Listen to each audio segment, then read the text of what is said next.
The church bells tolled with a deep, mournful sound, carrying across the gray sky like a call from the grave. Inside, the air was heavy with flowers and candle wax, thick with whispers and tears. At the front stood a giant framed photo of me, Margaret, draped in black cloth. My name was written on the memorial banner in bold letters. But I wasn't dead. I was alive. And I was standing at the back of the church, staring at my own funeral. If you want more stories that will change the way you see family, love, and betrayal, make sure to subscribe before we continue. Began with a single message. When I finally turned on my phone after weeks of rest at my sister Caroline's house, the screen lit up with dozens of unread texts. Some said, "Rest in peace, Margaret." Others sent crying emojis. One even wrote, "We'll miss you, sweet soul." My stomach churned. Rest in peace. Confused, I called my neighbor Julia. When she answered and heard my voice, her scream pierced my ear. "Margaret! My God, you're supposed to be dead." I gripped the phone so tightly my knuckles turned white. "Dead? Julia, what are you talking about?" She stammered, breathless. "Michael told everyone. Your son said you passed in your sleep. The whole neighborhood knows.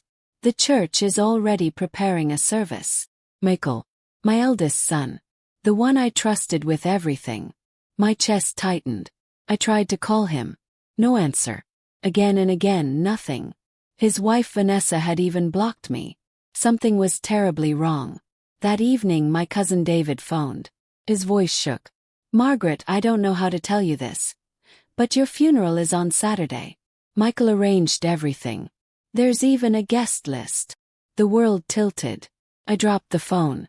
My son wasn't just spreading lies. He was burying me alive. Saturday came with rain clouds pressing low against the city. Caroline insisted on coming with me. "You need to see this for yourself," she whispered as we walked into the church. Inside, the sight froze me in place.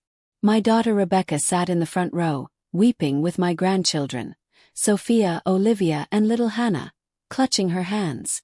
My brother Daniel bowed his head, tears streaming. Friends Grace and Evelyn sobbed quietly. And there, dressed in black suits, sat Michael and Vanessa, smiling faintly, whispering together as though pleased. Beside them were Thomas and Richard, their friends. The priest, Father Joseph, raised his hands. "We gather today to honor the life of Margaret, a woman of strength and faith." Every word struck me like a knife. I wanted to scream, "I am alive." But my throat locked. I scanned the faces.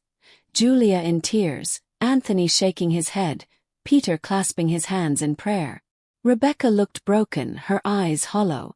How could my son sit there, watching his sister grieve a mother who still breathed? My legs moved before my mind decided. I stepped into the aisle. Gasps rippled through the church. Few stood, jaws dropping. Someone whispered, "It's her ghost." I pulled the scarf from my head. A wave of screams followed. Sophia fainted against Rebecca's shoulder. Olivia's hands trembled. Father Joseph dropped his Bible, his lips moving soundlessly. "Yes," I said, voice steady. "It's me. Margaret. I am alive. Who told you I was dead?"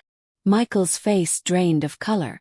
Vanessa tightened her grip on his arm, nails digging into his skin. Rebecca bolted forward and clutched me. "Mama!" she sobbed, burying her face in my shoulder.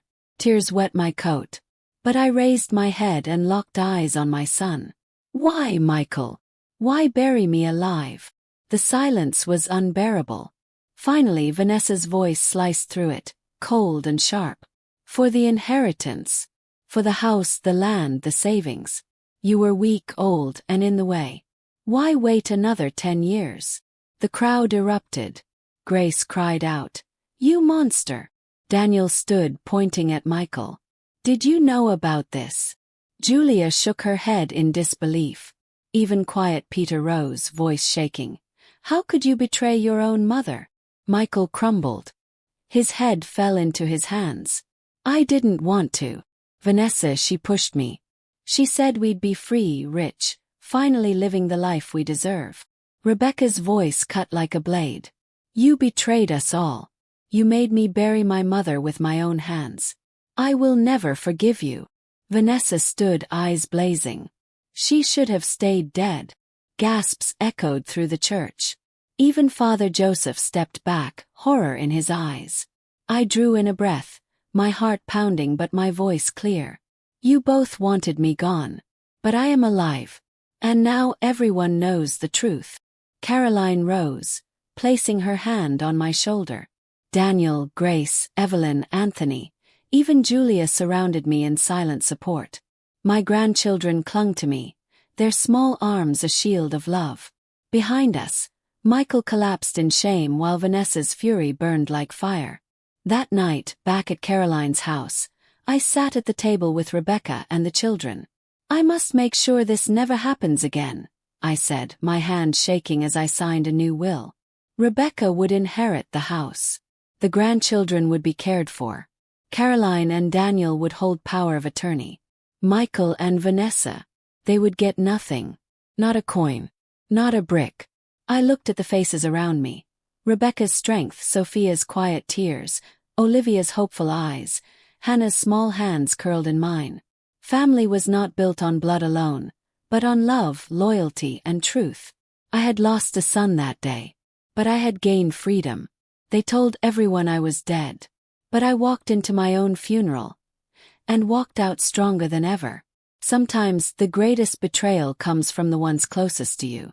Protect your heart, guard your truth, and never stop fighting for your life. If this story moved you, make sure to subscribe for more unforgettable tales.